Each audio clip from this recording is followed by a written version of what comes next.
মুসলমান, সেই জায়গার মধ্যে চলে আসো।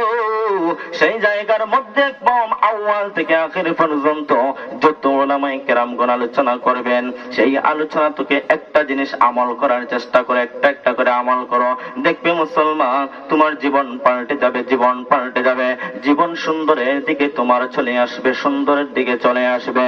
ও মুসলমান, আজকে মাহফিলে যদি রে মুসলমান এসে বসে বসে হুজুরদের আলোচনা শুনে, হুজুরদের আলোচনা শোনার পর রাত্রি যখন গভীর হয়ে যাবে, রাত্রি যখন গভীর হয়ে যাবে, গভীর হয়ে যাওয়ার পর আমরা আল্লাহর দরবারে একটু চোখের পানি ফেলে কত বান্দা আল্লাহর দরবারে চোখের পানি ফেলে ফেলে তওবা করো। হয়তো আমার আল্লাহ আজকে যদি তোমার চোখের ঝড় পানি চলে আসে, তোমার চোখের পানি নাকার ডাকার ছলায় আসার আগে আগে আমার আল্লাহ তোমার জীবনের গুনাহ